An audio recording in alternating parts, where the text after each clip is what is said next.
ভাৰত চৰকাৰে এটা সিদ্ধান্ত গ্ৰহণ কৰিছিল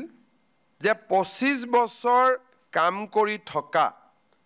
যিসকল চৰকাৰী কৰ্মচাৰী তেওঁলোকে যেতিয়া ৰিটায়াৰমেন্ট হয় তেওঁলোকক আমি পুৰণি পেনশন আঁচনিৰ দৰেই আমি পেনশন প্ৰদান কৰিম আৰু যিসকলে 10 বছৰ কাম কৰি তেওঁলোকে ৰিটায়াৰমেন্ট হ'ব লগা হয় তেওঁলোকৰ কাৰণেও আমি পেনশনৰ ব্যৱস্থা কৰিম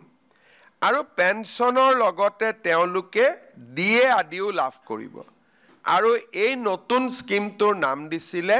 ইউনিফাইড পেনশন স্কিম তাৰ মানে ওপিএছ আৰু এনপিএছ দুইটাৰে সামঞ্জস্য ৰাখি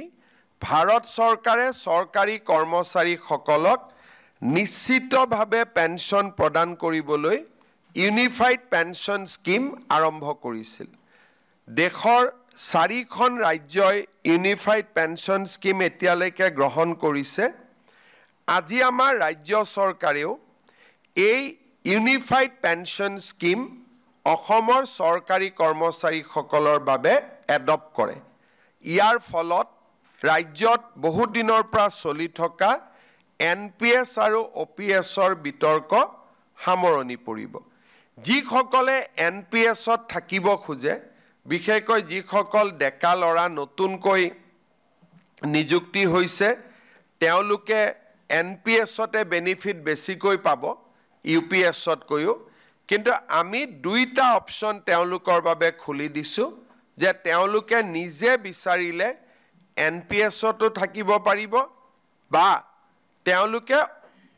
ইউপিএছতো যাব পাৰিব ইউপিএছলৈকে যোৱা মানে তেওঁলোকে নিশ্চিত পেনশন ওপিএছৰ লোকসকলে যেনেকৈ পাই আছিলে ওল্ড পেনশন স্কিমৰ ইউপিএছত গলে তেওঁলোকে নিশ্চিতভাৱে পেনশন লাভ কৰি থাকিব ভাৰত চৰকাৰে এটা সিদ্ধান্ত গ্ৰহণ কৰিছিল যে 25 বছৰ কাম কৰি থকা যিসকল চৰকাৰী কৰ্মচাৰী তেওঁলোকে যেতিয়া ৰিটায়াৰমেন্ট হয় তেওঁলোকক আমি পুৰণি পেনশন আঁচনিৰ দৰেই আমি পেনশন প্ৰদান কৰিম আৰু যিসকলে 10 বছৰ কাম কৰি তেওঁলোকে ৰিটায়াৰমেন্ট হ'ব লগা হয় তেওঁলোকৰ কাৰণেও আমি পেনশনৰ ব্যৱস্থা কৰিম আৰু পেনশনৰ লগতে তেওঁলোকে ডিএ আদিও লাভ কৰিব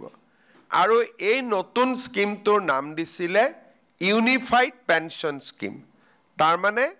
ওপিএছ আৰু এনপিএছ দুইটাৰে সামঞ্জস্য ৰাখি ভাৰত চৰকাৰে চৰকাৰী কৰ্মচাৰীসকলক নিশ্চিতভাৱে পেনশন প্ৰদান কৰিবলৈ ইউনিফাইড পেনশন স্কিম আৰম্ভ কৰিছিল